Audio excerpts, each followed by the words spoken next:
Hi all, welcome to blooming with beauty. ఈ శారీని నేను మీషోలో తీసుకున్నాను. ఇది జైపూర్ మల్మల్ కాటన్. ఆల్రెడీ ఈ శారీ ఒకసారి నేను వీడియో చేశాను, ఎలా ఉంది అనేది. చాలా సాఫ్ట్గా ఉంది, లైట్ వెయిట్గా కూడా ఉంది. సమ్మర్కి పర్ఫెక్ట్ అని చెప్పచ్చు. దీని యొక్క పళ్ళు అయితే ఇలా ఉంది. దీనికి బ్లౌజ్ స్టిచ్ చేసుకున్నాను నేనే. అది ఎలా చేసుకున్నాను అనేది ఒకసారి చూపిస్తాను చూడండి. శారీ బ్లౌజ్లో మిగిలిన పీసెస్ని ఇలా టాసిల్స్లా పళ్ళుకి ఇచ్చాను అనమాట.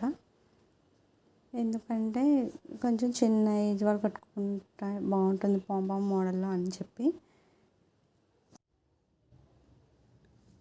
ఇప్పుడు ఇది బ్లౌజ్ అనమాట. బ్లౌజ్ రొటీన్గా కాకుండా కొంచెం బోట్ నెక్ వచ్చేలా టాప్లో పెట్టి, బోట్ నెక్ అనేది అక్కడ క్లోజ్ చేయకుండా ఏం చేస్తానంటే మనకి టాసిల్స్ వచ్చే విధంగా అలా థ్రెడ్తో టై చేసుకుంటే కంఫర్ట్గా ఉంటుంది అని చెప్పి నేను అలా ఇచ్చాను. హ్యాండ్స్కి అండ్ మొత్తం నెక్ చుట్టూ డైమండ్ షేప్ చుట్టూ కూడా పైపింగ్ అనేది వేసాను.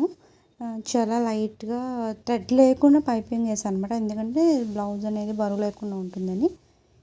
డైమండ్ షేప్ అండ్ టాసిల్స్ ఎలా ఇచ్చానంటే ఫ్లవర్ షేప్ అనమాట. నేను ఫస్ట్ టైం ట్రై చేశాను, బాగుంది, చాలా బాగా వచ్చినాయి. కాటన్ కాబట్టి చాలా కంఫర్ట్గా అండ్ మనకి క్యారీ చేయడానికి బాగోవాలని చెప్పి చాలా సింపుల్గా డిజైన్ చేసుకున్నాను. ఇది డైమండ్ నెక్ అనమాట.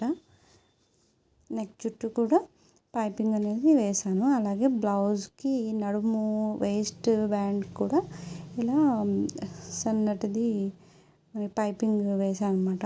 చాలా బాగుంది. ఫస్ట్ టైం వేసాను ఇలా వేస్ట్ బ్యాండ్ కూడా పైపింగ్ అనేది. ఫ్రంట్ ఏం చేస్తానంటే కొంచెం నెక్ దగ్గర నార్మల్గానే డీప్ నెక్ పెట్టేసి బ్యాక్ షేప్ అనేది ఒకసారి చూడండి, బాగా తెలుస్తుంది. ఇప్పుడు ఫ్రంట్ నార్మల్గానే పెట్టేసి కొంచెం కొంచెం కట్ తిప్పాను అనమాట. అక్కడ మనకి స్క్వేర్ నెక్ వచ్చే టైప్లో ఎలా ఉందనేది కామెంట్ చేయండి. నచ్చితే లైక్ చేయండి. ఎవరైనా ఇంట్రెస్ట్ ఉంటే కాటన్ శారీ కంపల్సరీ తీసుకోండి. శారీ చాలా బాగుంది.